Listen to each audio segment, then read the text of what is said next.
Hey Rita, how you doing today? Good to see you. Good to see you too, Kayo. I hope you're also doing well. How's your day been so far? It was okay. Okay, no It's problem. okay.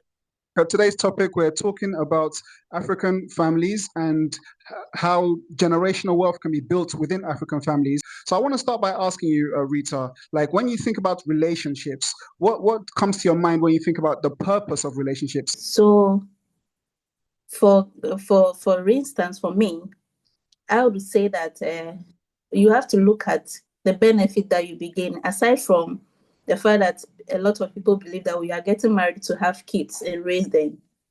You are also getting married based on the fact that you are going to be spending your entire life, like if you are 23, 25, 30, or maybe even 35 before you get married. Whoever you are married to, if God decides to bless you with additional 50 years, that is who you are going to spend that 50 years with. And so it's very important that you should be sure or certain that you are making the right decision before you take that step. That's how I view relationships. So the partnership, what I'm looking at gaining from it, I want to make sure that whoever I'm choosing is choosing me, our values are aligning, and that there's no one who is going to get up today and say, I've given up. No matter how difficult it gets, we have to find a way to make it work. I think the most important thing for to look at is, first of all, your values as an individual. Everyone has their values, so you should look at their values. What do you value? What do you want to gain, or what is that person bringing on board for you to agree to have a relationship with them? And then second should be a stable income, and then the third would be the same communication and understanding. So many people just get married for the idea of getting married, but they're not ready with the challenges and responsibilities that come with it.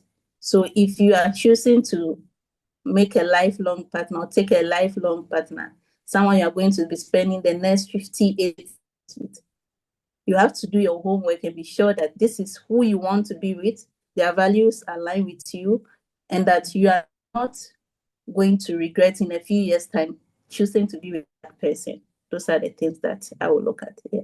Now, if your parent or your father happens to have multiple wives, and then his income is not, or his financial situation is not enough to cater for all of you, there's going to be some sort of imbalance, because at the end of the day, if your father is no more, how do you cater for yourself, or the rest of you cater for yourself, your mother, each mother and their children, how do they cater? So most of the time, I think those who can afford, who are rich, who can afford multiple wives, are thinking of going into investment, or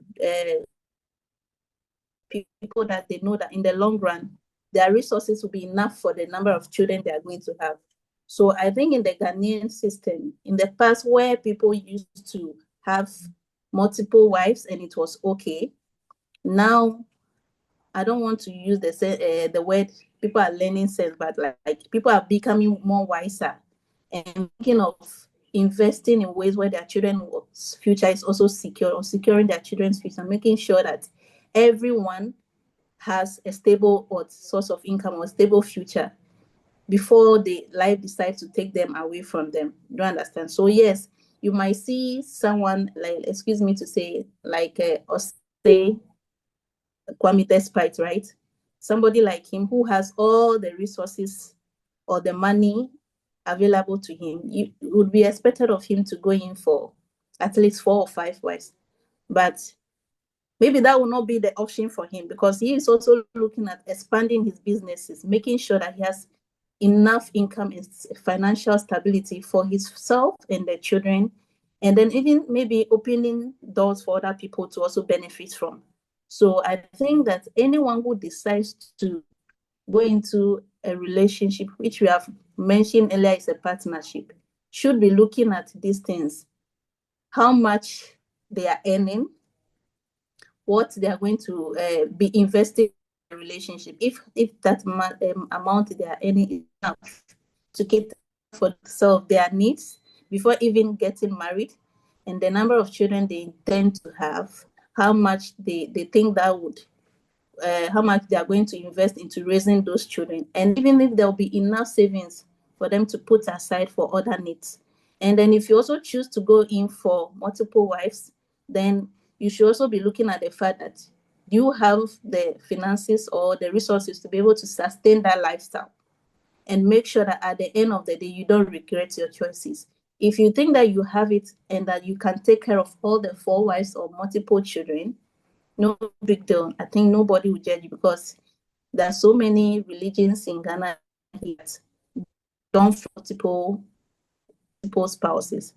But the choice lies, or the decision lies, in the fact that would you be able to cater for each one of those children and then your spouse? What I have to say about the whole thing. So if the children are coming to add to the resources by becoming a part of the family business rather than deplete it by eating it, isn't that more beneficial? What is your opinion on that? Yes, if they're bringing in more resources, it will be beneficial. Okay, but okay. we know that most of the time, the parents are responsible for the upbringing of the kids.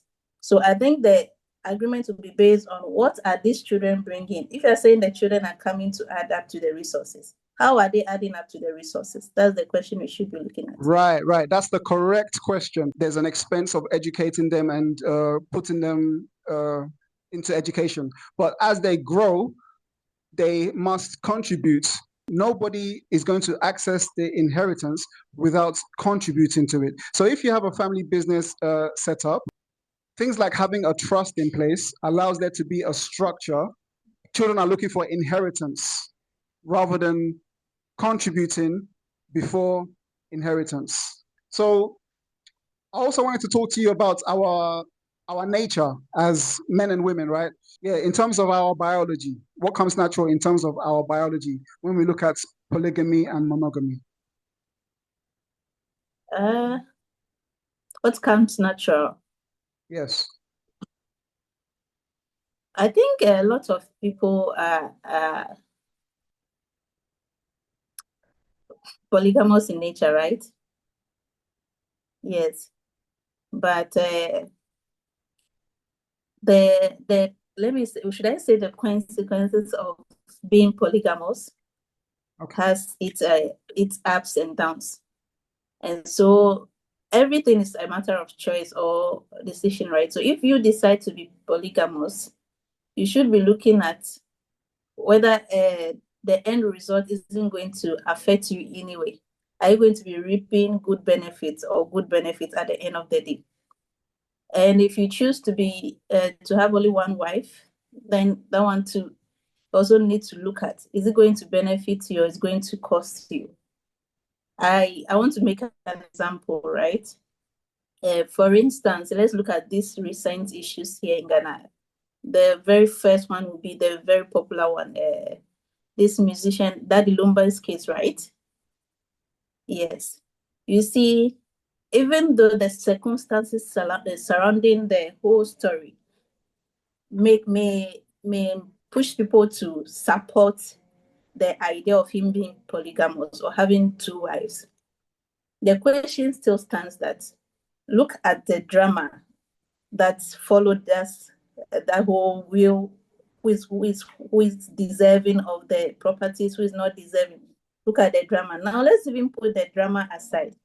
The emotional damage that has been done to both wives and the children, and then the fact that it has been displayed for everyone to see. I think the lesson that we have to learn from that is that, yes, before you choose to invest, I think people are of the view that the woman was the first wife was the one who left and he had to settle for someone else. But then again, the woman is also saying that it was because he was being polygamous or too promiscuous that pushed her to leave the marriage, right, and travel. Now, if what both people are saying is true, I feel like the right way to have handled that situation, since you married her, maybe through customary rights or maybe by court, you should have found a legal way to end the relationship and make everyone involved in the situation know that, okay, since I married Amma and we are deciding to part ways, now we would no one should refer to Amma as my wife. And if I am not there after my demise, whatever benefits or properties that I have should be shared with my second wife. I think that's one way to have handled it. Now, Daddy Lumba didn't handle things that way, and we saw how that played out. Now, at the end of the woman also, the first wife is still in the picture because she has not been rightfully divorced. She's still, if you want to say, married to Daddy Lumba and has children for Daddy Lumba. So then what happens to the time and the energy and the efforts that she was put into her years with Daddy Lumba? Yes, she later left, but what about the time she was with him, the children she had for him, and then the upbringing and the sweat, like all that goes into relationship? What happens to that time? Does that mean that because she left, her sacrifice or her hard work at that time is wasted? And does that mean that the second person, probably they married each other broke, nobody knows, right? Now he started as a musician, maybe doing stage plays before becoming a popular or a household name. No one knows. They are the only ones who know that. But what I'm trying to say here is that she was there from the beginning, and she invested, or they both probably sat down. And one thing they didn't do right is that they didn't look at the marriage long term. I think for me, they didn't look at the marriage long term. If we are bringing it to the discussion on board, they didn't sit down to say, or that's why I said values, communication, commitment is very important in every relationship. Now, if there were challenges, who did they try to approach to help them resolve those challenges in their marriage? Did they seek for help, and did they make sure that they did everything within their power to resolve it before going separate ways?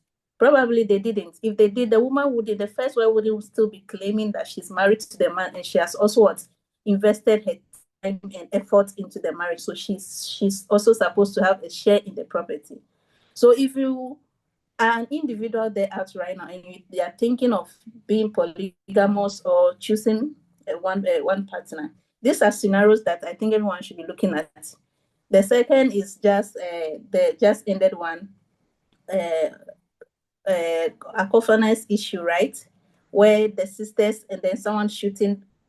Now, that's what I'm saying, that every action you take as a human being, you cannot say you are just being compliant or lackadaisical about it. Every action you take immediately become an adult, whether you are a child or an adult. Even at the age of 18, we believe that you are matured enough to think for yourself and take decisions for yourself, right? So from that age of 18 years, you should now become conscious that whatever you are doing, how is it going to benefit you in the long run? Is it going to help you to build a fortune, as a resourceful finance for yourself and your children in the future? Because after all, God created man to come to the earth to multiply. But as you are multiplying, if what God has put on the earth around us is not enough to sustain us, how do you also find ways to make sure that what you produce more to sustain all that we are multiplying? So what I'm trying to say here is that you need to be conscious as a human being of the decisions that you make, especially when it comes to partnership or relationships, and make sure that you both align on your values and the investment as a whole, how you have to handle it to see it to finish before you even go and sign any document. So I'm not condemning those who are being polygamous. That's not my point here. I'm just trying to say that the choice is yours, but make sure that you are not just taking action based on what people say. Okay, because you have a lot of wives or children, people respect you. You are the man in town. Like, yeah, you have arrived. Right? All of that. And then if you have one wife, I know a friend who says that his grandpa told him that, excuse me to say, he said planting fish in the soup never spoil the fish, meaning that having multiple wives, it no spoil anything. But here lies the case. Your finances and your resources are not enough when it comes to polygamy and then monogamy. The choice lies with each individual. That's all I'm trying to say.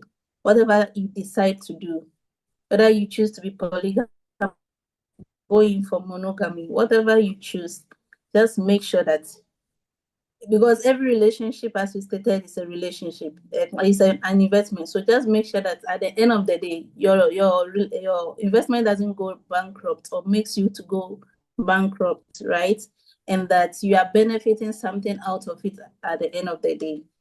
So any individual that is of age and wants to enter into a partnership or relationship with anyone should first of all to sit down and have a very thorough discussion, like you also mentioned, with whoever they are going to partnership with, and make sure that their values align before they do that. Because now we live in a digital world where everybody needs some sort of skill to survive. And then if you have to rely on maybe the resources of your parents alone, or you think family has a business and maybe you're not even included in that business, how do you survive, right? And then you also happen to have multiple wives and children, how do you survive? That's one thing to look at. So whatever you decide, the choice is up to you, the individual. You have to just make sure you do what will benefit you. That's all I have to say. Excellent, excellent. Yeah, so in the example that you gave, it's obvious that there was no communication in the beginning and there was no honesty because the man was obviously a polygamous man. But yeah, he didn't end things very well with the first wife and went in for a second wife. Yeah. exactly. But if this had all been communicated in the beginning, she would have made her decision if that is what she wants.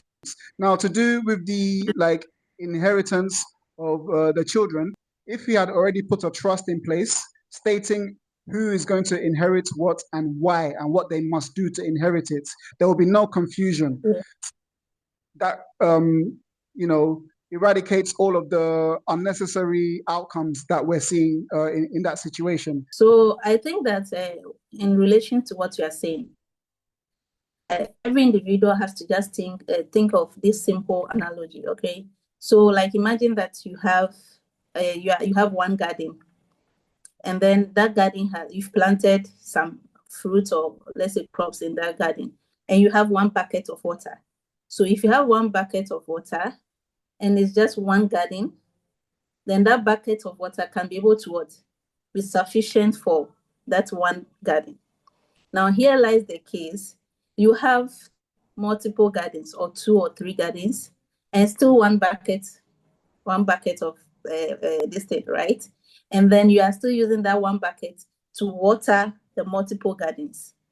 What do you think is going to happen to the plants? Yeah, Some will get enough. It wouldn't be enough. Some Exactly. Yes. So that is the whole analogy behind this monogamy and polygamy thing. It is actually like you are plowing a land, you are investing something, you want something, you are trying to reap something at the end of the day. Nobody will say that I just entered this relationship or married because I feel like. Or you will definitely have a reason for why you chose to go into that relationship. And the end result, one of them we all know, is the financial benefit or how you are going to reap. Even if children alone you are bringing on this, still reaping something at the end of the day. Those children are going to carry your name. If they go out, they are going to refer to them by your name, your surname. So if you think that you are the type that you are irresponsible, or the Bible says, or just, oh, I'm of age, I need to marry and have kids, and you have not sat down to thoroughly discuss these things with yourself, then before going in for a partner, you are going to be at a loss, and like you will find yourself wanting in a lot of cases. That's all I have to say here. Exactly. I agree with that. So, like, what if each garden had its own buckets? Okay, so if each garden has its own bucket, then you don't have a problem, right? Exactly. But at the end of the day, you should also realize that even if each garden, there's one other side, even if each garden has one bucket, so let's say one bucket per 5 or 4 farms, right? You have not planted only one crop on that in that garden. For instance, let's take garden 1. Garden 1 has like maybe 5 crops. Garden 2 also 5. Now, even if you have one bucket, the question again you should ask yourself, is that one bucket for each farm going to be able to water all of those plants if they grow up? Right, exactly. Because we know that if you have planted a the maize tree comes with a lot of sprouts. The same with mango and other things, right? And even like cassava, yam, all of them have different roots and this thing. They can travel as far as. So would that one bucket that you have for that farm and for the next farm be enough to cater for all the farms? That is what you need to look at. Yeah, exactly. So, for example, if you have like one one of your wives, like she has two children, right? And you know, like the work that she's doing for the family is enough to sustain those two children, then that means that that bucket in that garden is sufficient. But if she has five Yes. children, but the work that she's doing is not enough to cater for five children, then you haven't set it up correctly because that one bucket Yes. is not enough for what she's producing in that garden, which is the five children. Right? Exactly. So, And right. even Kayo, just look at the example you gave. You said what if each bucket, like if farm has its own bucket.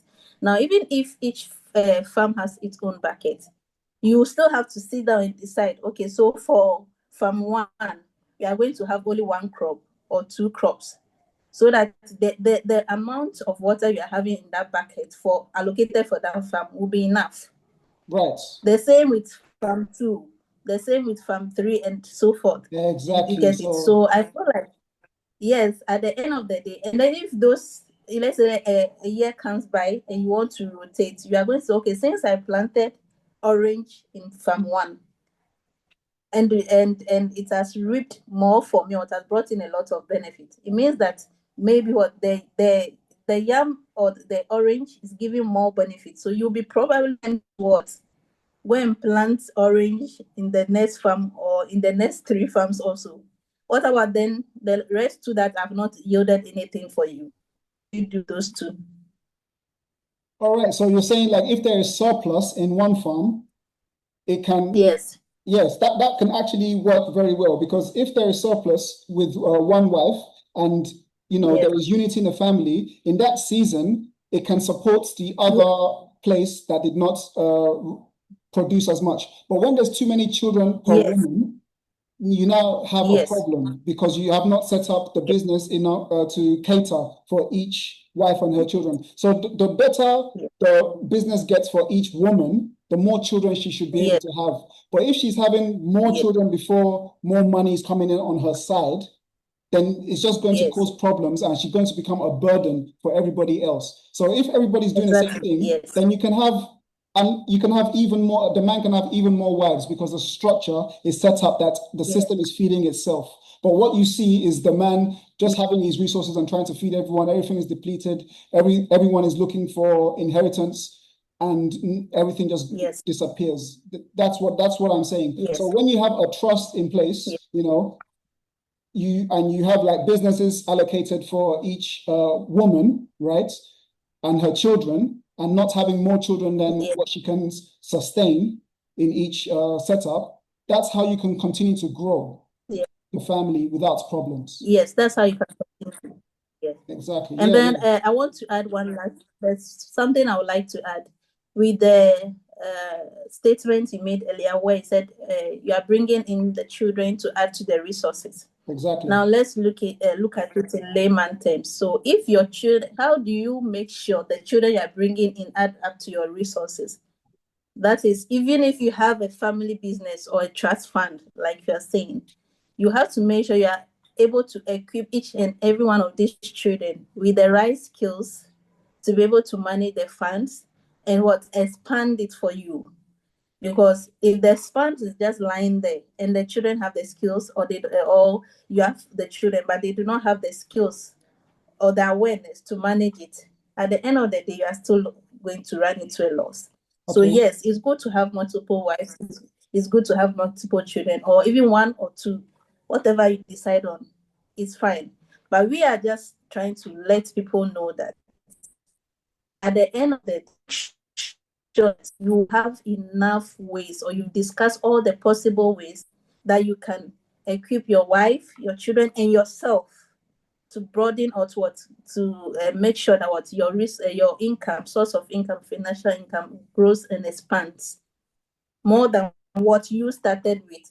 So if we are getting married and we are starting with one business, then by the time your children will also grow and have that, maybe and you have grandchildren, that one business might probably not be enough for all of you. So Right. how then do you survive? But if you teach them to also learn how to expand the business and bring in or make it or revenue, then you don't have a problem. Okay, great. Yeah, so sticking to like our example of the garden, let's say like the woman with her two children, right? As the children are growing, they are Yes. going to, be bringing more to that garden, right? Because they're going to be trained of how Yes. to bring more. Like, for example, the crops. Let's the example use of crops. So the children will learn about Yes. planting the crops and how to Yes. acquire. Like, they're going to maybe the father would now acquire more space or make the garden bigger because they want to expand that area, right? Because to expand the Yes. family, right? So that's how that will be done, right? So the children will be trained in that garden of how to sustain and grow that particular garden. And if they do not want Yes. to be a part of that, they cannot have any inheritance. They have to Yes. contribute. They cannot just ask for You resources. definitely have to contribute. Exactly. So people looking for inheritance without contribution is also going to destroy the family wealth. If you want inheritance, Yes. you must have contribution within that particular garden. And if everybody does the same, And then we can now start sharing, like, which means everybody's more abundant. This person has oranges, this person has cassava. Everybody now has yes. plenty. Yes. And then you can even choose to do a better trade. Let me say, so if I have oranges and you have plantain and I want plantain, we can exchange and you want Exactly. oranges. It keeps everything balanced. But if it is not that way, the loss is not going to be incurred to only your family. In the long run, we want Ghana to grow, or we want whatever vicinity we find in ourselves in to grow, and the resources or our economy to be able to support it. So if maybe your garden is only able to support 1/3 or 2/3 of your family, then what happens to the remaining percentage? A cost for the government to bear.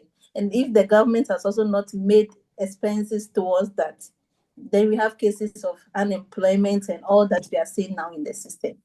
Yeah. Yes. So I think there's a country like that. Is that South Korea, where they actually have a rule where each spouse should have a limited number of children. Like I don't know think which it's China. country. I don't know. I think it's China. Yeah, because and I feel like those people are doing so well, even if it will not make sense to a lot of people. They are trying to ensure that you don't have more than you can, like you don't have more children that you can actually feed. In the long run, maybe right now you are seeing it's like it's a limited. You are putting limitations on people's rights and whatever. But at the end of the day, it is just back to you yourself, because you have now enough to sustain you yourself and then save and live the lifestyle that you can afford. Exactly. Yeah, people that think that they're putting a limitation on them by saying they should not have children before the resources is enough, they are the ones putting a limitation on themselves by having children that they cannot feed, because now they cannot grow as a family. So it's actually them putting a limitation on themselves. The resources must be there for the children to eat. Yeah. Exactly. Yeah, so Rita, it's been very wonderful talking to you. I appreciate everything that you've shared, and it's been very insightful and everything, and I thank you so much for that. Are there any final words that you'd like to share with the audience before we wrap it up? Yes, so the final words, I think I said it already, but I will still repeat, I'll hammer on it, that before you choose to enter a partnership with anybody, ask yourself, what garden do I have? What type of garden do I have? And how do I make sure that garden sustains both I and the person I'm going in partnership with? It is a very necessary question for all of us to ask. Don't just jump the stages and then take decisions that would affect everybody in the long run. Nobody is here to judge you for deciding to have multiple wives or only one. The choice is yours. We cannot put a noose around your neck and say, because you marry only one or two. But just make sure that you do your homework properly before you decide to go in for multiple or one. That's all I have to say. Excellent, excellent. Thank you so much, Rita. Okay, thank you, Kayo. It's been nice talking to you. You too.